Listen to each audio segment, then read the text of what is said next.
போட்ட நேரத்தில் நான் சொல்லுறேன். சாதாரண நேரத்திலேயே நாம் என்ன செய்கிறோம், ஒருத்தர் தவறிட்டாருன்னா இந்த 16 நாள் மட்டும் அவருக்கு கொல்லி போட்டவரும் சேர்த்து சொல்கிறேன்.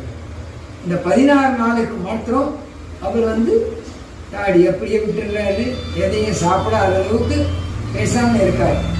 அப்படி இருக்கும்போது மற்ற நேரத்தில் நீங்கள் என்ன பண்ணணும்னா இந்த 16 நாள் அவர் பேசாமல் இருந்துட்டு 16வது நாள் நிச்சயமாக அவருடைய எல்லா தீட்டு கழிக்கணும் அப்படின்றதுக்காக தாடி எடுத்துடுறாரு. புது துணியை கொடுத்துடுறாங்க. எடுத்து அவருக்கு உண்டான அந்த கீடு ஐயரை வச்சு முடிச்சு அந்த நிமிஷமே அவர் கையில் தேங்காயை கொடுத்து கோயிலில் போயிட்டு விநாயகர் பெருமானுக்கு தேங்காயை உடைக்க சொல்கிறாங்க.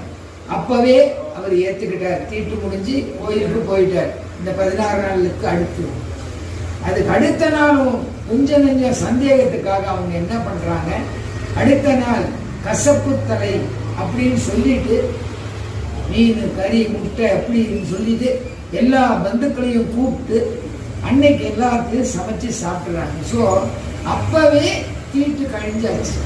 அதுக்கப்புறம் ஏது தீட்டு, அப்புறம் ஏன் நீங்கள் தீட்டு ஆயிரும் 1 வருஷம் போகக்கூடாதுன்னு சொல்றீங்க? அவ்வளோ வேண்டாம் சாமி. சாமி நான் கிட்டத்தட்ட இது எனக்கு 61வது வருஷமா போய்கிட்டு இருக்கேன். ஒரு 5-8 வருஷத்துக்கு முன்னாடி நான் மாலை போட்ட 10வது நாள் என்னுடைய தாயார் தவறிட்டாங்க. என்னுடைய தாயார் தவறினதுக்கு நேராக வந்தேன் வீட்டுக்கு. ஐயப்பனை பார்த்தேன், நெஞ்சார அழுதேன். ஐயா இந்த மாலை கழட்ட வச்சுட்டேன். மாலையை கழட்டினேன். எங்கள் அம்மாவுக்கு உண்டான அத்தனை கீடுகளையும் பண்ணு. 16 நாள் முடிஞ்சது. 16வது நாள் எல்லாம் முடிச்சுட்டு அதுல இருந்து ஒரு 3வது நாள் 19வது நாள் மறுபடியும் நான் மாலையை போட்டு மலைக்கு போனேன். இதோ வந்துட்டேன். 8 வருஷம் ஆகுது. இன்ன வரைக்கும் எனக்கு ஒன்றும் ஆகலை.